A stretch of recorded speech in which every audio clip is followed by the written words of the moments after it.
Nah, ini terkait dengan penyaluran dana, ya, dengan penyaluran dana. Nah, penyaluran dana, ya, itu dilakukan oleh Direktorat Jenderal Pendidikan Islam melalui mekanisme pembayaran langsung LS ke rekening penerima dana, ya.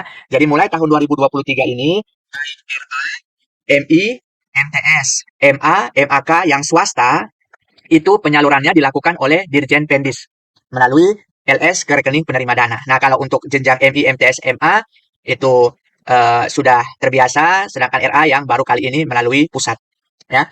Kemudian yang kedua, penyaluran dana ini menggunakan mekanisme pembayaran LS dalam dua tahap. Ya. Jadi disalurkan dalam dua tahap, dalam bentuk uang secara non tunai melalui rekening lembaga. Ya, tentunya ada tahapan-tahapannya, yaitu nanti Kepala Satuan Pendidikan dan PPK menandatangani perjanjian kerjasama. Nah, ini nanti tentunya akan ada di portal BOS. Perjanjian kerjasamanya seperti apa, tinggal ditandatangani oleh Kepala Satuan Pendidikan dan PPK. Kemudian nanti Kepala Satuan Pendidikan mengajukan penyaluran dana, permohonan, dan melengkapi persyaratan yang telah ditetapkan. Nah, tentunya setelah itu nanti diproses oleh pusat, berproses SPP-nya, terus SPM-nya, nanti SP2D-nya. Nah, nanti penyaluran dana dari pusat ini tentunya eh, dia akan masuk ke rekening bank penyalur. Nanti bank penyalur akan melakukan pemindah bukuan dana ke rekening penerima bantuan itu paling lambat 15 hari kalender setelah SP2D-nya terbit.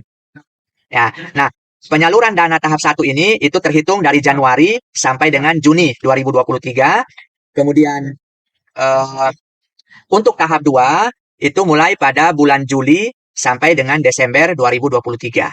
Ya. Nah, insya Allah di tahap 1 ini kita doakan bersama agar di bulan Februari sudah bisa cair dan di tahap 2 juga bisa lebih cepat di Juli atau Agustus. Nah, yang perlu Bapak Ibu perhatikan adalah penyaluran BOS dan BOP tahap 2 itu dilakukan setelah minimal 80% dana itu sudah disalurkan di tahap 1 dan dipertanggungjawabkan.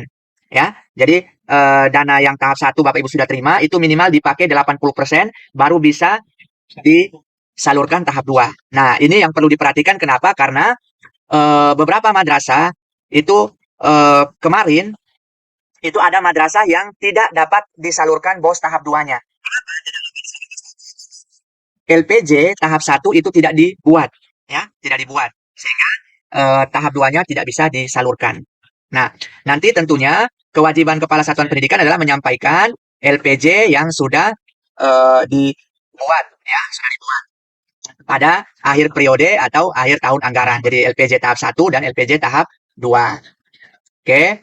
Selanjutnya, persyaratan yang tentunya akan Bapak Ibu siapkan adalah kalau di tahap 1 surat permohonan penyaluran dana, kemudian surat pernyataan tanggung jawab mutlak, surat perjanjian kerjasama, kemudian rencana kerja dan anggaran madrasah, kemudian kwitansi atau bukti penerimaan. Sedangkan untuk tahap 2 itu surat permohonan penyaluran dana, rencana kerja dan anggaran madrasah, kemudian surat pernyataan tanggung jawab belanja, laporan pertanggungjawaban dana tahap 1 dan juga kwitansi bukti penerimaan. Ya. Nah, selanjutnya nanti pencairan dana BOP itu dilakukan oleh penerima bantuan melalui bank penyalur yang telah ditentukan. Ya. Kalau tahun 2022 kemarin itu MI dengan BRI, MTS MA dengan Mandiri. Nah, kita untuk 2023 ini kita belum mendapatkan informasi apakah ada perubahan bank penyalur atau masih tetap dengan bank penyalur yang lama. Nanti kita menunggu informasi pada saat penetapan alokasi per madrasah ke depannya. Nah, itu tadi terkait dengan penyaluran dana BOS di madrasah swasta. Nah, sekarang terkait dengan penyaluran dana BOS di madrasah negeri. Nah, tentunya penyaluran dana BOS di madrasah swasta dengan madrasah negeri ini berbeda, ya. Nah, untuk madrasah negeri sendiri, itu mekanisme penyaluran dananya adalah penyaluran dana BOS pada Satuan Kerja MTS Negeri, MA Negeri, dan MAK Negeri itu dilakukan mengacu pada ketentuan pelaksanaan DIPA, ya, sesuai dengan Perdirjen Perbendaharaan tentang Bagan Akun Standar, ya.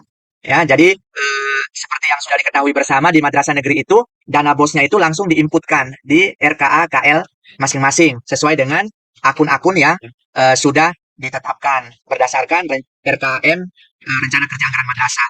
Ya, makanya pada saat penyusunan anggaran 2023 kemarin itu dari Kanwil mengarahkan agar Bapak Ibu di madrasah negeri itu menyusun RKKL berdasarkan RKAM, ya, berdasarkan RKAM yang disusun.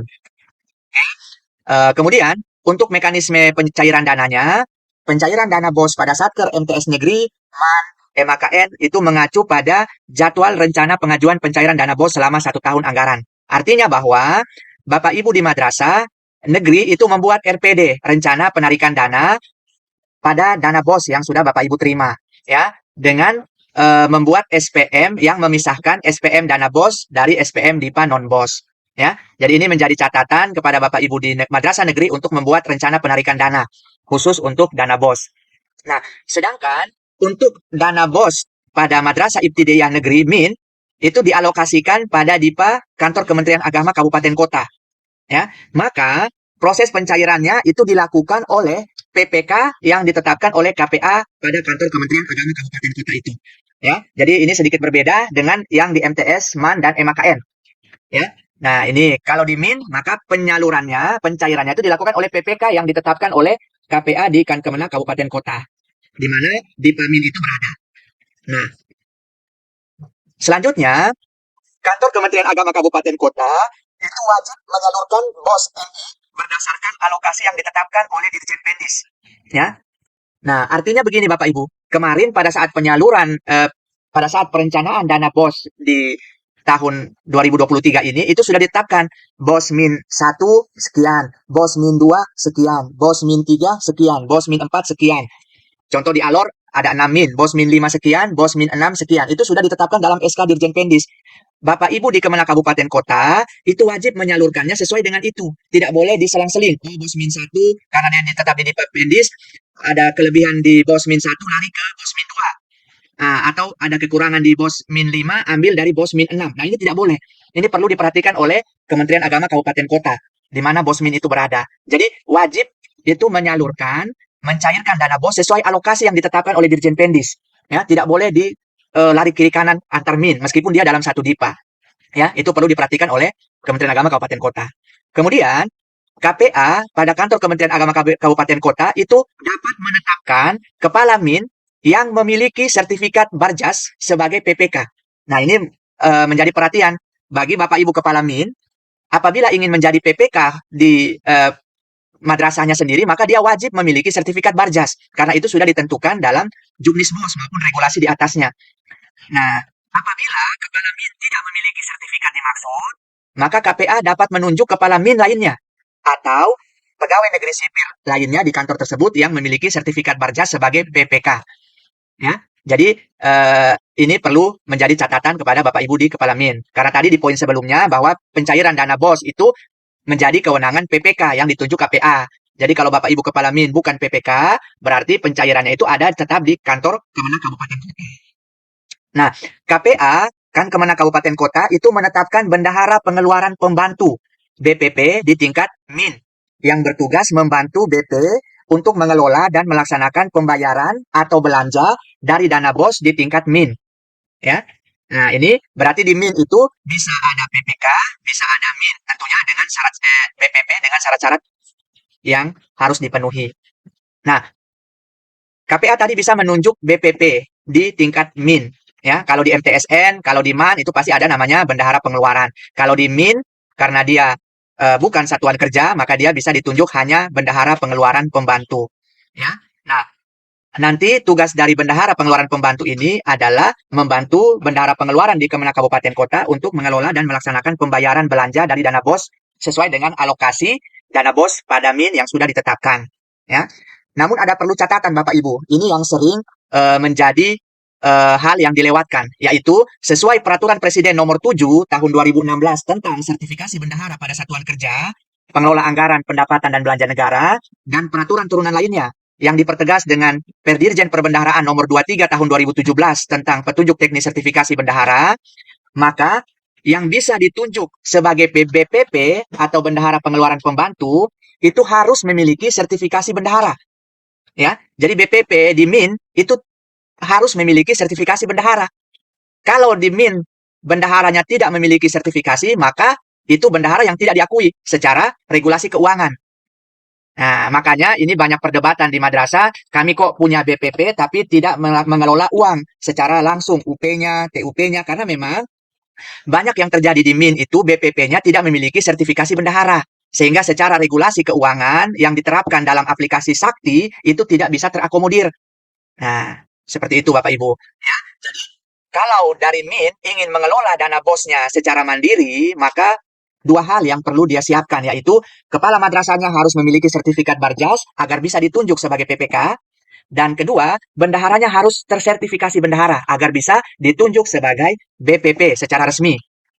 Ya, sehingga kalau di madrasah swasta itu sudah memiliki BPP secara resmi, maka BPP itu bisa membuat rekening bank, ya, rekening bank yang nantinya dana bos dari kantor Kementerian Agama Kabupaten Kota melalui bendahara pengeluaran itu ditransfer ke rekening banknya BPP agar BPP bisa mengelola dana bos tersebut. Jadi tidak lagi melalui pembelanjaan oleh BP di Kabupaten Kota, tetapi langsung dari BPP. Itu syaratnya adalah kalau tadi BPP-nya resmi memiliki sertifikasi bendahara. Kenapa? Karena BPP itu bisa membuat rekening di mana saat ini sesuai dengan PMK nomor 183 tahun 2019 tentang pengelolaan rekening di Satker, rekening itu harus berbentuk rekening virtual, bukan rekening giro seperti rekening-rekening lainnya di bank, tetapi harus rekening virtual.